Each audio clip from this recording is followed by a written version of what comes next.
What is the economic situation of the country, मैं पूछ रही हूँ पैसे से रिलेटेड सिचुएशन क्या है इंडिया की। अगर मैं पूछ रहा तेरी इकोनॉमिक सिचुएशन कैसी है, मतलब खरीद पाएगा पिज्जा विज्जा, तो मैं कह रही हूँ कि मनी से ये नहीं कह रही कि भाई मेरे पास सिर्फ 10 रुपए है, तो मैं क्या करूंगी, इसमें से जो भी मुझे सबसे ज्यादा खुशी देगा, जो मुझे सबसे ज्यादा सेटिस्फैक्शन देगा, मैं वो चीज खरीदूंगी। तो ये जो मैं चॉइस कर रही हूँ of buying this and not the other things, of buying this and sacrificing the other things, बाकी चीजें त्याग रही हूँ ना मैं एक तरीके से, वो study of human behavior is economics. People should save more for their future. अब ये क्या है, ought to be, people को ये करना चाहिए। Hello everyone, this is your master teacher Surabhi Gupta from Vedantu and मेरी कक्षा में आपका स्वागत है। Welcome to the very first Rudra session of class 11, जहां पर हम लोग करने वाले हैं the first part of the chapter introduction to micro economics. ठीक है, बहुत इंटरेस्टिंग चैप्टर है, इसमें आपको काफी सारे बेसिक कॉन्सेप्ट्स जो है समझ आएंगे, जैसे इकोनॉमी क्या होती है, इकोनॉमिक्स क्या होती है, क्यों हम इकोनॉमिक्स को पढ़ते हैं, अलग अलग टाइप की इकोनॉमिक्स होती क्या है, वगैरह वगैरह। काफी मजेदार तरीके से हम इसको पढ़ेंगे, ज्यादा स्ट्रेस व्रेस नहीं लेने का है ये वाला पार्ट, बल्कि सबसे इजी पार्ट है आपके पूरे क्लास 11 सिलेबस का, क्योंकि आपको वही सब चीजें बताता है जो थोड़ा सा आपने पहले पढ़ा होगा 6, 7, 8, 9, 10th में, एंड ये आपको एक थोड़ा एक फाउंडेशन देता है for what is to come in micro economics. ठीक है, तो मेक श्योर आप इस वीडियो को एंड तक देखो, मैं अपना वो ढूंढ रही हूँ, हाँ, and subscribe to the channel, you guys already know me. अगर आप नहीं जानते हो, मेरा नाम है सुरभि गुप्ता, अभी तक मैं क्लास 9 और 10 को एसएसटी पढ़ाती थी। इस साल मुझे मौका मिला है क्लास 11 को इकोनॉमिक्स पढ़ाने का। मैंने खुद 11th और 12th में इकोनॉमिक्स ली थी, अपना बैचलर्स और मास्टर्स में मैंने इकोनॉमिक्स लिया था, तो it is one of my favourite subjects to teach. तो मेक श्योर कि आप लोग जो हो वीडियो को थम्स अप कर दो, चैनल को सब्सक्राइब करना मत भूलना, क्योंकि यहाँ पर आपको इस सब्जेक्ट पे सारी डिटेल्स मिलेंगी, including physics, chemistry, maths and English. ठीक है, तो चैनल को सब्सक्राइब करना मत भूलना। आपका 11th और 12th आसान बनाने के लिए वेदांतु 9, 10th एंड 11 चैनल आपके साथ है। ठीक है, शुरू करते हैं। Successful people are not gifted, they just work hard then succeed on purpose. वाह, हम गिफ्टेड नहीं है, हम हार्ड वर्क करते हैं, वही है मीनिंग ऑफ सक्सेस। तो एज आई टोल्ड यू, आज हम लोग करने वाले हैं discuss what is economics, what is micro economics, macro economics, positive और नॉर्मेटिव इकोनॉमिक्स, इकोनॉमी क्या होती है और टाइप्स ऑफ इकोनॉमी क्या होती है। तो सारे बेसिक कॉन्सेप्ट्स आज हम डिस्कस करेंगे। चलो पहले हम लोग समझ लेते हैं कुछ बहुत ही बेसिक जो वर्ड्स हैं जो बार बार रिपीट होते हैं when it comes to social studies, when it comes to economics. ठीक है, पहला है इकोनॉमिक। इकोनॉमिक वर्ड का क्या मतलब होता है? इकोनॉमिक होता है anything that is money related, है ना। अगर मैं बोलूं what is the economic situation of the country, मैं पूछ रही हूँ पैसे से रिलेटेड सिचुएशन क्या है इंडिया की। अगर मैं पूछ रहा तेरी इकोनॉमिक सिचुएशन कैसी है, मतलब खरीद पाएगा पिज्जा विज्जा, तो मैं कह रही हूँ कि मनी से, ये नहीं कह रही कि भाई तेरा रिलेशनशिप स्टेटस क्या है, ये नहीं पूछ रही, पैसों से रिलेटेड आपकी क्या सिचुएशन है। तो इकोनॉमिक वर्ड आते ही we are talking about money. ठीक है, जैसे ही वर्ड इकोनॉमिकल आता है उसका मतलब होता है अफोर्डेबल, है ना। फॉर एग्जाम्पल मैं कहूंगी कि यार अगर तुमको डाइनिंग टेबल खरीदनी है और तुम बड़े ब्रांड्स पे जाओ, वो तुम्हारे लिए इकोनॉमिकल नहीं रहेगी, इससे अच्छा तुम लेट्स से IKEA से जाके कुछ खरीद लो, है ना। तो एनीथिंग दैट इज अफोर्डेबल, उसका वहां पर हम लोग वर्ड यूज करते हैं इकोनॉमिकल, राइट। इकोनॉमी और इकोनॉमिक्स आपके सिलेबस में है बहुत डिटेल में, उसको हम अब आगे चैप्टर में पढ़ेंगे। इतना समझ आ गया? ठीक है, अब हम पढ़ते हैं economy. What is economy? Economy एक ऐसा सिस्टम है which provides people the means to work and to earn a living. For example अगर आप आसपास देखो तो बहुत सारी एक्टिविटीज हो रही है ना। आप लेट्स से मैं घर से निकलती हूँ, है ना, मैं घर से निकल के ऑफिस तक जाती हूँ, तो मैं ऑटो लेती हूँ, मैं पैसा दे रही हूँ ऑटो वाले को, ऑटो वाला मुझे सर्विस प्रोवाइड कर रहा है ट्रांसपोर्टेशन का। फिर मैं जाके जो है पेंसिल खरीदती हूँ, वो जो पेंसिल है कभी फैक्ट्री में प्रोड्यूस हुई होगी, किसी ने उसको शॉपकीपर को बेची होगी, शॉपकीपर अब मुझे बेच रहा है, अब वो पेंसिल को मैं यूटिलाइज कर रही हूँ। ये जो पूरा प्रोडक्शन कंजम्पशन इकोनॉमी में हो रहा है, इसको इकोनॉमी बोलते हैं। मैं आज पढ़ा रही हूं, इससे मुझे पैसा मिल रहा है, I am able to earn a living in this system by teaching. इस सिस्टम को हम इकोनॉमी बोलते हैं। इकोनॉमी वो सिस्टम है जहां पर प्रोडक्शन ऑफ गुड हो रहा है, प्रोडक्शन ऑफ सर्विसेज हो रहे हैं, जहां पर कैपिटल का आदान प्रदान हो रहा है, जहां पर इन्वेस्टमेंट और मनी का सर्कुलेशन हो रहा है। ठीक है, जब मनी का अच्छा सर्कुलेशन होता है, इस पूरे सिस्टम को क्या बोलते हैं? इस पूरे सिस्टम को बोला जाता है इकोनॉमी। इकोनॉमी को चलाने के लिए 3 वाइटल प्रोसेसेस की जरूरत होती है, 3 इंपॉर्टेंट फैक्टर्स चाहिए, तभी हम किसी भी सिस्टम को इकोनॉमी बोल सकते हैं। पहला, वहां प्रोडक्शन होना चाहिए।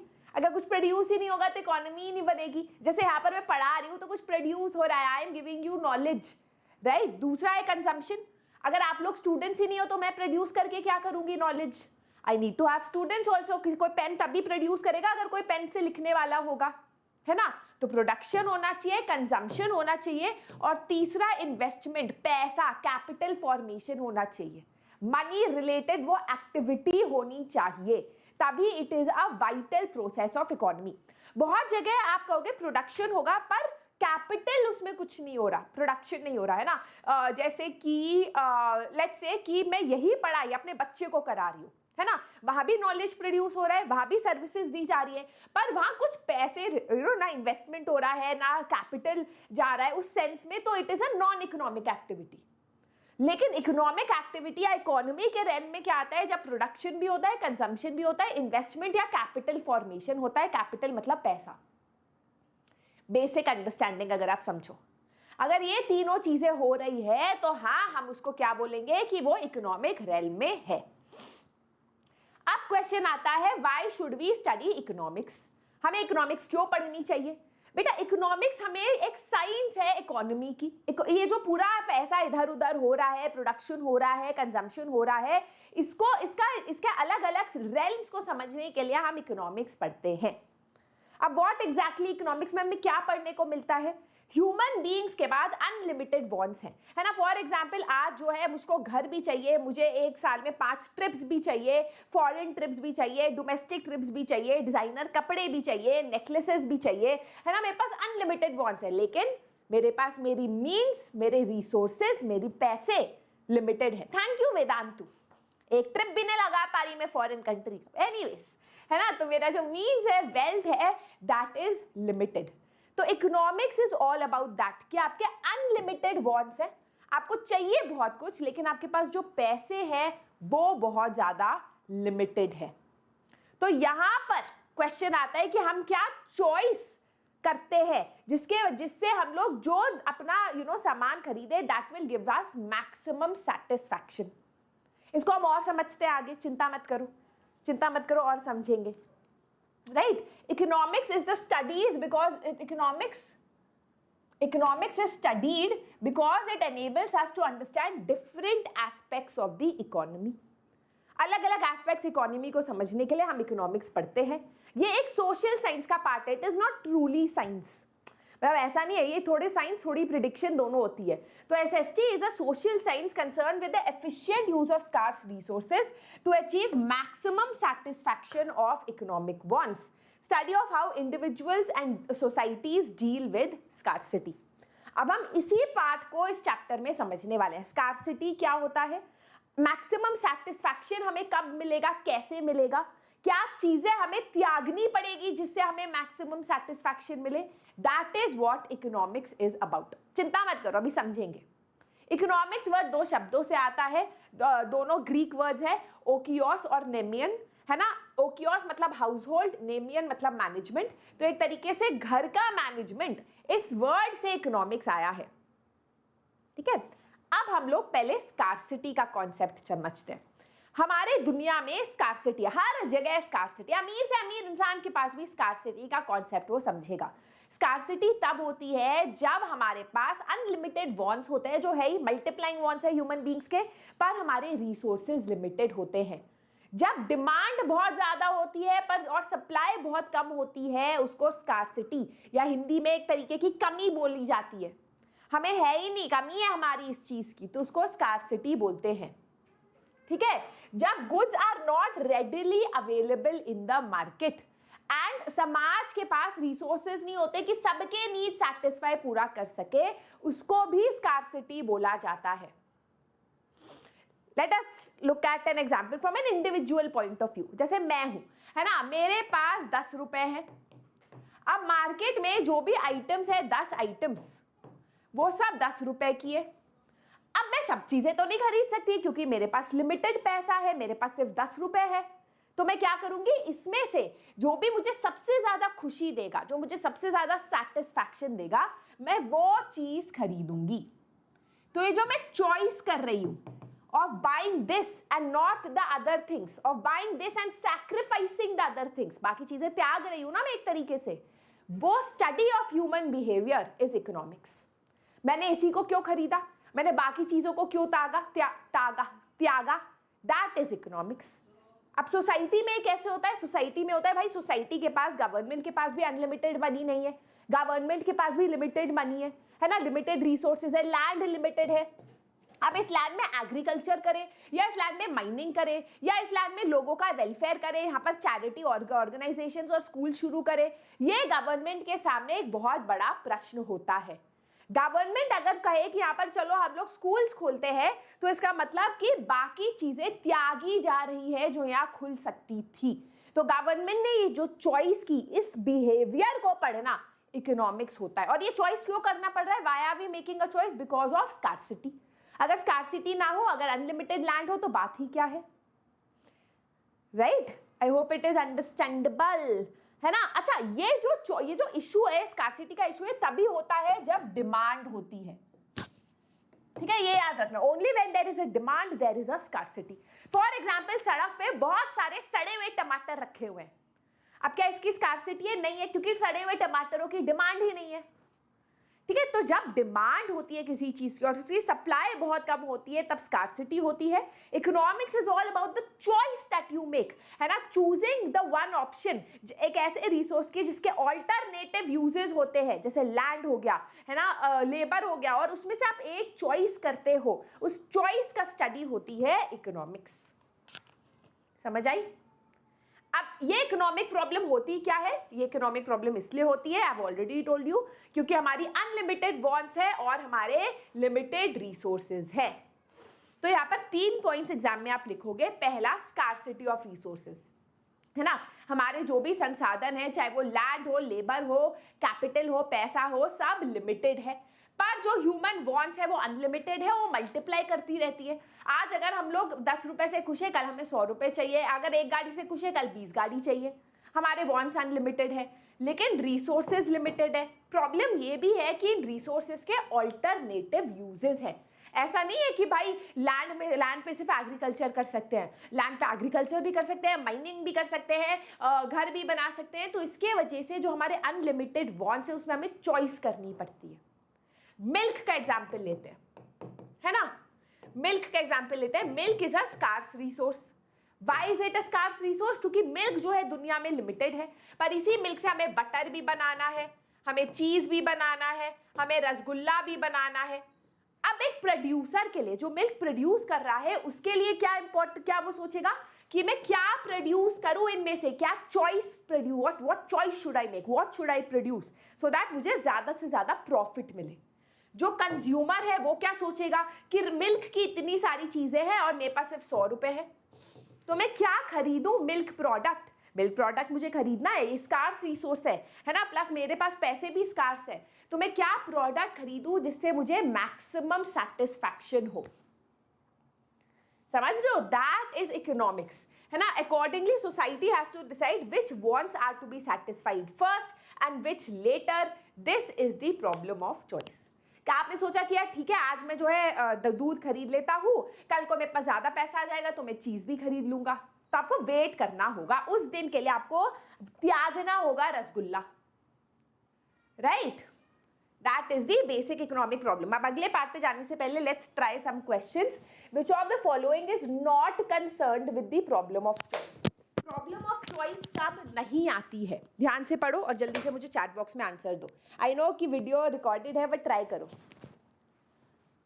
एक्सेसिव इनकम, अगर हमारे पास बहुत सारा पैसा है तो चॉइस का प्रॉब्लम होगा? नहीं होगा, है ना। तो ये आंसर हो सकता है। अगर बहुत सारा हमारे पास पैसा है तो यूजुअली चॉइस का प्रॉब्लम होना नहीं चाहिए, but alternative use of resources, इसमें प्रॉब्लम है चॉइस का। Unlimited wants, limited resources, this leads to the problem of choice, ठीक है। Economic problems arise because wants are unlimited, बिल्कुल सही बात. Alternative use of resources, resources are scarce. So all of these. तो similar question था, ठीक है. अब अलग अलग इकोनॉमिक्स होते हैं. माइक्रो इकोनॉमिक्स जो आप क्लास 11 में पढ़ते हो, और अगर आप यूपी बोर्ड के हो, महाराष्ट्र बोर्ड के हो, बाकी बोर्ड्स के हो, तो उसको आप क्लास 12 में भी पढ़ते हो, है ना. और मैक्रो इकोनॉमिक्स जिसे आप क्लास 12 में पढ़ते हो. But what is the difference between the two, है ना. दोनों ही बड़े इंटरेस्टिंग है. माइक्रो इकोनॉमिक्स को आप थ्योरी ऑफ इनकम और एम्प्लॉयमेंट भी बोलते हो. धीरे धीरे आप समझोगे क्यों बोला जाता है, ठीक है. माइक्रो वर्ड आता है एक ग्रीक वर्ड से, विच का मतलब होता है मीक्रो, इसका मतलब small. Economics that only looks at a unit is called microeconomics. For example, economics जो आपके human behavior, individual human behavior को समझ रही है, फैमिली के इनकम को देख रही है ना. छोटे से जो विलेज है उसके इनकम को देख रही है, छोटा छोटा जो है उसको हम बोलते हैं micro economics. When the economic problem of choice are studied and addressed at the level of individuals, इसको हम माइक्रो इकोनॉमिक्स बोलते हैं, ठीक है. कि भाई मैं मार्केट में जा रही हूं, मैं क्या डिसाइड करूंगी खरीदने का, ब्रेड या बटर अपने 10 रुपए से, दिस इज माइक्रो इकोनॉमिक्स. मैं अपने परिवार में किस तरीके से रिसोर्सेज एलोकेट करती हूँ, 3 बच्चे हैं मेरे, किसको स्कूल अच्छे स्कूल में भेजती हूँ, किसको हिंदी मीडियम स्कूल में भेजती हूँ, दैट इज माइक्रो इकोनॉमिक्स. एक प्रोड्यूसर क्या प्रोड्यूस करता है लिमिटेड रिसोर्सेज से, 10 ग्राम बटर या 10 ग्राम चीज, दैट इज माइक्रो इकोनॉमिक्स, है ना. तो यही माइक्रो इकोनॉमिक्स हम लोग समझेंगे इन योर एंटायर क्लास 11. तो यहाँ सेंट्रल इशू होता है determination of output and price for an individual firm और इंडस्ट्री, ठीक है. कि एक इंडस्ट्री के लिए या इंडिविजुअल के लिए क्या प्राइस डिटर्मिन हो रहा है, किस प्राइस पे वो सामान बेचेगा प्रोड्यूसर, और किस कॉस्ट पे कंज्यूमर खरीदेगा. उस प्राइस पे बेचेगा जिससे मैक्सिमम प्रॉफिट हो, और कंज्यूमर उस प्राइस पे खरीदेगा जिससे उसे मैक्सिमम खुशी हो, ठीक है. Let's give you an example, although बाद में हम इसके बारे में पढ़ेंगे, है ना. इस पेन की बात करते हैं. That's how you do it, right? इस पेन की बात करते हैं. अब ये पेन है जो जिसमें मैं ज़्यादा कूल लगना चाह रही थी पर लग नहीं सकते, पर फॉर एग्जाम्पल ये पेन है. आज ये पेन 1000 रुपए का मिल रहा है, तो मैं 1000 रुपए नहीं फूकूंगा. अगर मैंने फूक दिया तो मुझे सेटिस्फैक्शन नहीं होगी, मैं दुख में ही वहां रोने लगूंगी कि मैंने ये पेन खरीद लिया. तो कौन सा एग्जैक्ट प्राइस पॉइंट होगा जिसमें मैं ये पेन भी खरीदूं और मुझको बहुत खुशी भी हो और सेटिस्फैक्शन भी हो. प्रोड्यूसर क्या सोचेगा, कौन से प्राइस पॉइंट पे मैं इस पेन को बेचूं जिसे कंज्यूमर खरीद भी ले प्लस मुझे मैक्सिमम प्रॉफिट भी मिले, है ना. And that is what you look at in micro economics, how the output और price of an individual of a particular individual firm या इंडस्ट्री कैसे डिटर्मिन होता है. इसके मेन टूल्स होते हैं market forces of demand and supply which we will study, ठीक है. फिर आता है मैक्रो, मैक्रोस वर्ड से आता है which means large, big. Macro economics होता है जब हम चॉइस का प्रॉब्लम स्टडी करते हैं at the level of a country और अ रीजन. इसको इसलिए थ्योरी ऑफ प्राइस भी बोला जाता है. यहाँ पर हम पढ़ते हैं नेशनल इनकम के लिए, देश के इनकम के बारे में, एग्रीगेट सप्लाई के बारे में, ठीक है. तो we look at supply of the entire country, demand of the entire country. Aggregate मतलब एडिशन. हम एक यूनिट नहीं पढ़ते, हम नेशनल लेवल पे पढ़ते हैं, unemployment at the national level, right. यहाँ पर market forces of aggregate demand and aggregate supply main tools होते हैं. क्लियर. तो what is the difference between micro and macro. पहले आप अपना मीनिंग दे दो कि यहाँ पर होता है जहाँ इंडिविजुअल यूनिट को देखा जाता है, यहाँ एग्रीगेट ऑफ एन इकोनॉमी को देखा जाता है. यहाँ टूल्स है मार्केट का डिमांड एंड सप्लाई, या market forces of aggregate demand and aggregate supply. Main objective होता है किसी भी डिटरमिन करना प्राइस ऑफ अ कमोडिटी और फैक्टर्स ऑफ प्रोडक्शन, और यहाँ पर होता है income and employment level of the economy, ठीक है. अदर नेम इज, इसको प्राइस थ्योरी भी बोला जाता है, इसको इनकम एंड एम्प्लॉयमेंट थ्योरी भी बोला जाता है, right. Example is individual income and individual output, national income and national output. गड़बड़ कर दी क्या? हाँ, ठीक है. Let's do a question. Classify the following as micro और मैक्रो इकोनॉमिक्स. तो आपको जल्दी से मुझे चैट बॉक्स में साथ साथ जवाब देना है. The household decision on how much to save. घर में आप जब डिसाइड करते हो कि आज के इनकम से मैं 20,000 रुपए सेविंग्स करूंगा, वो इंडिविजुअल यूनिट पे है, तो it is micro economics. The effect of government regulation on industrial pollution. तो गवर्नमेंट लेवल पे आ गया, नेशनल लेवल पे आ गया, मैक्रो हो गया. Impact of higher capital formation on growth, again हम लोग एक ऊपर लेवल से बड़ी चीज के बारे में देख रहे हैं, ग्रोथ के बारे में, तो मैक्रो हो गया। Firm access decision on how many people to hire, तो एक फर्म का डिसीजन है ना, यूनिट लेवल पे हम देख रहे हैं, तो micro. GDP of Indian economy, macro. Higher wages paid to nurses solving the problem of shortage of nurses, again ये नर्सेस है, ये एक छोटे यूनिट की बात हो रही है बहुत ज्यादा, तो यहां पर micro. Fall in the market price of stocks, अब स्टॉक मार्केट ये सब मैक्रो लेवल पे देखा जाता है, एग्रीगेट देखा जाता है। Economising of resources by an individual, individual के आते ही आंसर होगा माइक्रो। क्लियर? अगर आप सबका सही था बोलो yo yo in the chat box. Alright, अब हम आते हैं पॉजिटिव और नॉर्मेटिव इकोनॉमिक्स पे। ये बहुत ही आसान है, आपको इसमें ज्यादा दिमाग नहीं लगाना। पॉजिटिव इकोनॉमिक्स होता है जहां पर फैक्ट को डिस्क्राइब करा जा रहा है विदाउट मेकिंग वैल्यू, जजमेंट और opinion. For example we can say it is a fact कि जब सेल लगती है मार्केट में तो लोग ज्यादा चीजें, आइटम्स खरीद सकते हैं, दिस इज अ फैक्ट, है ना। आप इसको वेरीफाई कर सकते हो, you can verify this properly, numerically, number से आप इसको वेरीफाई कर सकते हो। यूजुअली हम पॉजिटिव इकोनॉमिक्स लगाते हैं टू अंडरस्टैंड इकोनॉमिक फिनोमेना, जैसे अनएम्प्लॉयमेंट है ना। अगर कोई बोले कि इंडिया में अनएम्प्लॉयमेंट 30% जो है कोविड के टाइम नीचे गिर गई थी, तो it is positive economics. You are saying, you are stating a true fact जिसमें कोई उसमें ओपिनियन नहीं है किसी का। जो बच्चे मर रहे हैं समाज में, है ना, उनका जो रेट है, चाइल्ड मोर्टालिटी रेट जो है, इन्फेंट मोर्टालिटी रेट, वो 20% है। This is a positive economics, you just stating a fact. अब जरूरी नहीं है कि ये फैक्ट सच हो, याद रखना, पर इसको वेरीफाई जरूर किया जा सकता है। फॉर एग्जाम्पल, अगर मैं आज बोलूं कि इंडिया का डेवलपमेंट लेवल बाकी देशों से 50% कम है, ये पॉजिटिव स्टेटमेंट है, पॉजिटिव इकोनॉमिक्स का स्टेटमेंट जरूर है, बट हो सकता है this is a wrong fact, but it will still be positive economics, right. It tells you how things are. For example, current employment rate is 20%, health spending is 25%। Normative क्या होता है? Normative होता है जब आप फैक्ट भी describe करते हो और वैल्यू जजमेंट भी डालते हो, एक तरीके से उसमें अपना ओपिनियन डालते हो। फॉर एग्जाम्पल, आप कहोगे कि यार डिफेंस एक्सपेंडिचर जो है 10% से ज्यादा नहीं होना चाहिए, we should be spending more on education and health. अब ये एक ओपिनियन, इसको वेरीफाई थोड़ी ना किया जा सकता है, ये तो वैल्यू जजमेंट है। वैल्यू जजमेंट मतलब कि आप वैल्यू किसको ज्यादा दे रहे हो, वो आपका खुद का जजमेंट है। अगर आप वैल्यू कम दे रहे हो डिफेंस को, आर्मी को, तो it is your judgement, right. तो इसमें वैल्यू जजमेंट्स काफी होते हैं।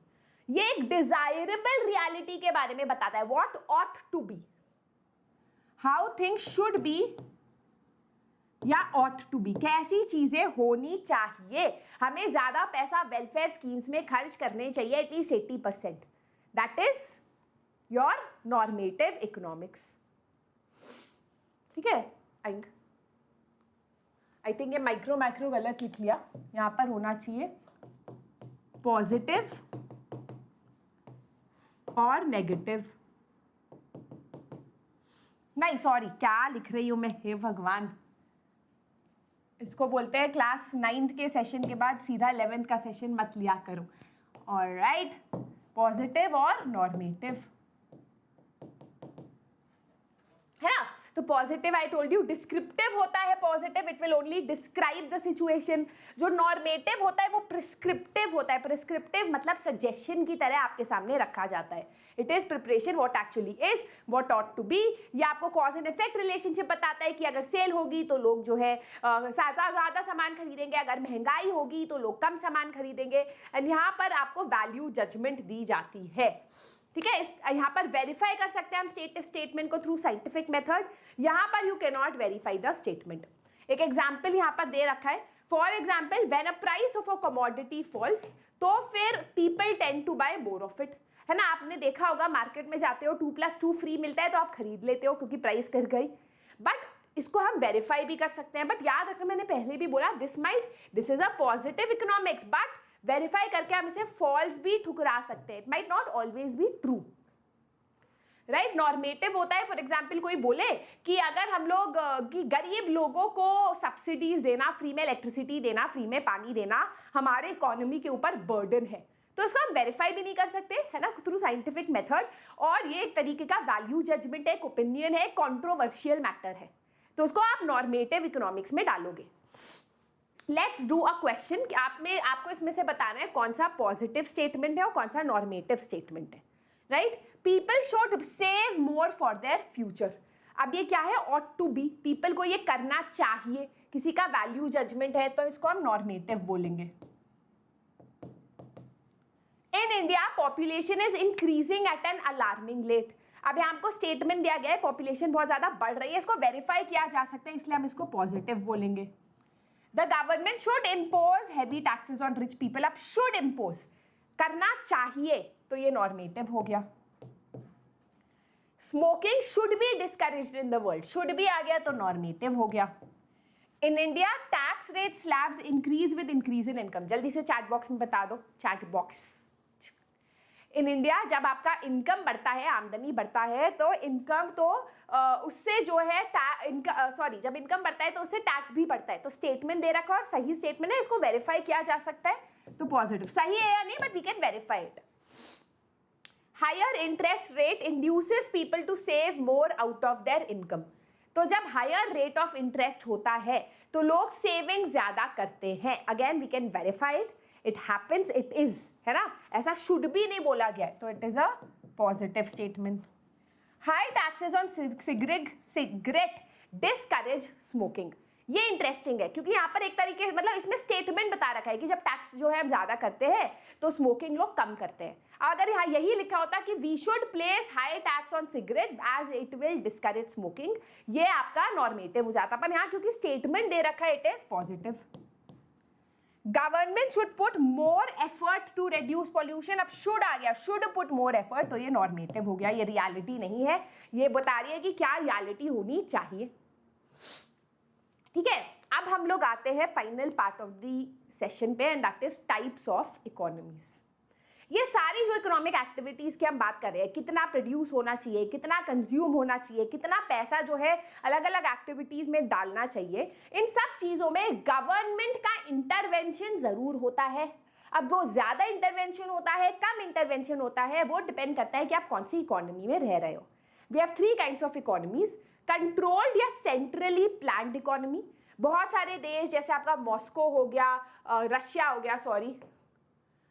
हो गया, चाइना हो गया, ये काफी ज्यादा सेंट्रली प्लान्ड इकोनॉमी होती है जहां पर गवर्नमेंट जो है वो सारे डिसीजंस लेता है। जैसे आप बहुत घरों में देखते हो ना, बड़े स्ट्रिक्ट माँ बाप होते हैं, बच्चा कब सो रहा है, कब उठ रहा है, कब खाना खा रहा है, सब माँ बाप बहुत ज्यादा स्ट्रांगली डिसाइड करते हैं, है ना। बस वही मम्मा पापा वाला सरकार होता है कंट्रोल सेंट्रल प्लान्ड इकोनॉमी। यहाँ पर स्टेट सब डिसाइड करता है, स्टेट डिसाइड करेगा कि ये जमीन किसको बेची जाएगी, स्टेट डिसाइड करेगा कि देश में कितना बटर जो है प्रोड्यूस होगा, है ना, that is a centrally planned economy. State decide करेगा कि कहाँ रोड बनेगी, कहाँ पर हॉस्पिटल बनेगा, ठीक है। Then you have a free और अ मार्केट इकोनॉमी, जिसे लाजी फेयर भी बोलते हैं। आप सुनोगे इस वर्ड को बहुत बार, ठीक है, just a term for free market economy. यहाँ पर वो वाले बच्चे नहीं होते उस घर के जिसमें मम्मी पापा को फर्क ही नहीं पड़ रहा बच्चे क्या कर रहे हैं, उन्हें लग रहा है हमने अपने बच्चों को वैल्यूज दे दिए, सही डिसीजन लेंगे, जाओ बच्चा दुनिया में, तुम्हें जो करना है तुम करो। और आप सोचो भाई ये क्या हो रहा है ना, आप उसको पॉकेट मनी मिल रही है बच्चे को, बच्चा खुद डिसाइड कर रहा है कि आज उसको समोसा खाना है कैंटीन से या फिर वो बुक खरीदे मार्केट में, राइट। ये जो ऐसे टाइप के पेरेंट्स होते हैं ना, उसको हम बोलते हैं फ्री और मार्केट इकोनॉमी, जैसे यूएसए में, ठीक है। यहां पर हर चीज मार्केट फोर्सेस जो है कंट्रोल करती है।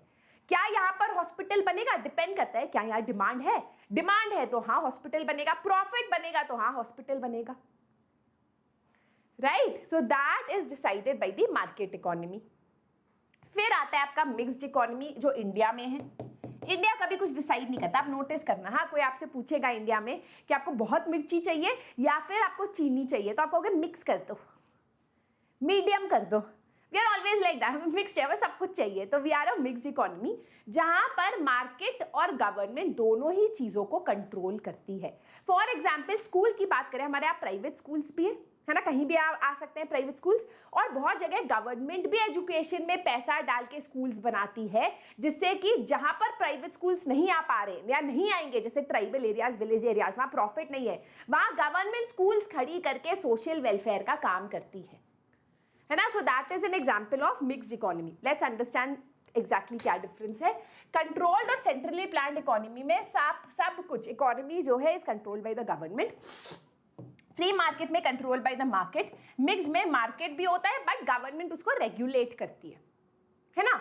एक एग्जाम्पल देते हैं यहाँ पर मास्क का. कोविड के टाइम, क्योंकि आई नो सब लोगों ने कोविड सा है मास्क का, तो आपको पता है जब कोविड आया तो मास्क जो है काफी स्कार्स हो गए थे, काफी लिमिटेड हो गए थे, तो इनके प्राइसेस शूट अप कर गए थे, है ना. एक मास्क बड़ा महंगा मिल रहा था, तो यहाँ गवर्नमेंट ने इंटरवीन किया और बोला नहीं, 50 रुपए से ज्यादा मास्क नहीं बेच सकते. तो it is a mixed economy, जहाँ मार्केट वैसे नॉर्मली मार्केट ही डिसाइड करता है किसी भी आइटम का प्राइस क्या है, बट कभी कभी गवर्नमेंट रेगुलेट करता है उसको. ठीक है. यहां पर एक सेंट्रली प्लान्ड इकोनॉमी में जो भी डिसीजंस लिए जाते हैं जनरली वो सोशल वेलफेयर को ध्यान में रखते हुए लिए जाते हैं, प्रॉफिट को नहीं. राइट. यहां पर फ्री मार्केट इकोनॉमी में लोग बेचेंगे खरीदेंगे ओनली फॉर प्रॉफिट मैक्सिमाइजेशन, है ना. मास्क को 2000 रुपए में क्यों बेच रहा था मार्केट में? क्योंकि भाई डिमांड इतनी थी, सप्लाई कम थी, तो 2000 रुपए का बेच रहा था. प्रॉफिट मैक्सिमाइजेशन कोई रोकने वाला नहीं, मार्केट डिसाइड कर रहा है प्राइस. राइट. मिक्स्ड इकोनॉमी होता है जब सोशल वेलफेयर भी देखा जाता है और प्रॉफिट मैक्सिमाइजेशन भी.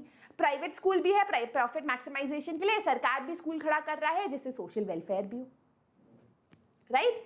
अब कंट्रोल्ड इकोनॉमी में consumer is not sovereign. Central government एक सेंट्रल अथॉरिटी है जो डिसाइड कर रहा है कि क्या गुड प्रोड्यूस होता है मार्केट में, लैंड कैसे यूज हो रहा है ना. तो कंज्यूमर जो है वो मास्टर नहीं है, वो सॉवरेन मतलब डिसीजन मेकिंग एंटिटी नहीं है. पर ये जो फ्री मार्केट इकोनॉमी है इसमें कंज्यूमर सॉवरेन है. अगर बहुत ज्यादा डिमांड है एक मॉल खुलने की, तो उस लैंड पे जहां पर लेट्स से एग्रीकल्चर हो सकती थी, वहां पर मॉल ही खुलेगा क्योंकि उसकी ज्यादा डिमांड है, क्योंकि कंज्यूमर चाहता है. ठीक है. धीरे धीरे और समझ आएगा as हम आगे बढ़ेंगे. मिक्स इकोनॉमी में दोनों चीजें होती है. कंज्यूमर सॉवरेन जरूर होता है बट ये भी इंश्योर किया जाता है, सरकार ये भी इंश्योर करती है कि सप्लाई जो हो ऑफ एसेंशियल गुड्स हो कंज्यूमर को. फॉर एग्जाम्पल इंडिया में, है ना, अगर हमारी बहुत ज्यादा डिमांड है कि फैंसी जो है दवाइयाँ मिले, फैंसी हॉस्पिटल्स हो, वो भी है, पर एसेंशियल हेल्थ केयर सर्विसेज भी गवर्नमेंट प्रोवाइड करती है जिससे सब लोग अफोर्ड कर पाए, है ना. तो इसको मिक्स्ड इकोनॉमी बोला जाता है. ठीक है. अब रिसोर्सेज यहाँ पर जो है गवर्नमेंट कंट्रोल करती है, यहाँ पर लोग डिसाइड करते हैं लैंड, लेबर, कैपिटल कैसे यूटिलाइज किया जाता है. मिक्स्ड इकोनॉमी में गवर्नमेंट भी करता है, लोग भी करते हैं. गवर्नमेंट रेगुलेट करता है, जैसे मैंने मास्क का एग्जाम्पल दिया. राइट. ऑलराइट. हाँ, यहाँ पब्लिक सेक्टर, गवर्नमेंट का सेक्टर ज्यादा है, यहाँ प्राइवेट सेक्टर ज्यादा है. इंडिया में पब्लिक प्राइवेट सेक्टर दोनों है because we are a mixed economy. Let's do some questions. Which of the following is a sign of free economy? Market economy.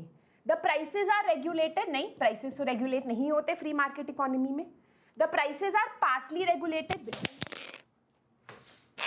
है ना? The prices are determined by forces of demand and supply. हाँ. ठीक है. This is the answer. I hope आप लोग सही जवाब दे रहे थे chat box में. अगला, alright, so that is it. अगले सेशन में हम लोग पढ़ने वाले हैं वो वाला पार्ट जो बच्चे कह रहे थे मैम पढ़ा दो. How, what and for whom to produce, जो सेंट्रल प्रॉब्लम्स है of an economy.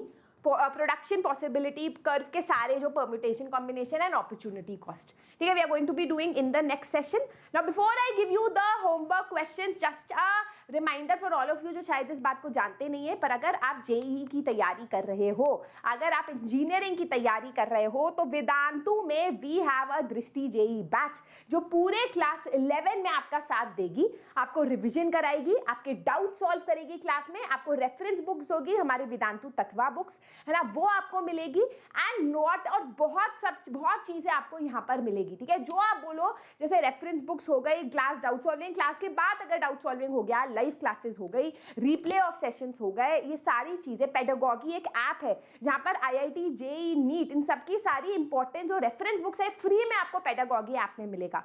So all of this is available just for 1999 rupees for the entire year, पूरे साल के लिए. तो अगर आप कोई कोचिंग ज्वाइन भी किए हुए हो ना, पर वहाँ कॉन्सेप्ट समझ नहीं आ रही, ये ज्वाइन कर लो. उसे जो आपको कॉन्सेप्ट नहीं आ रहा है यहाँ पढ़ लो, क्या पता है यहाँ की पढ़ाई इतनी पसंद आए कि यहीं से पढ़ रहे हो घर के आराम से, चार दीवारी के अंदर, जहाँ पर टाइम भी आपका वेस्ट नहीं हो रहा है. ठीक है. तो इसका लिंक आपको डिस्क्रिप्शन बॉक्स में मिलेगा, है ना. बहुत ही भयंकर हमारे शिद्दत टीचर्स जो है आपको पढ़ा रहे हैं. तो मेक श्योर कि अगर आप जेईई की तैयारी कर रहे हो और अगर आप सच में रैंक लाना चाहते हो तो ज्वाइन कर लो. ठीक है. Let's look at homework questions. Pause करके जो है आंसर दे देना. Which of the following conclusion is true about the statement rich people should be taxed more? In which economy do consumers and producers make choices based on market forces of demand and supply? ठीक है, ये दोनों है आपके homework questions. तो आज के लिए बच्चों इतना ही. कोई भी डाउट है, कोई भी मुझे कुछ फीडबैक देना है तो मुझे कमेंट सेक्शन में जरूर बताना. कोई गलती हो गई हो तो माफ करना, है ना. And that is it. This is your master teacher Surabhi signing out. Bye bye. Do not forget to give a thumbs up, share and subscribe. अगला सेशन आने वाला है तो make sure that you subscribe to the channel.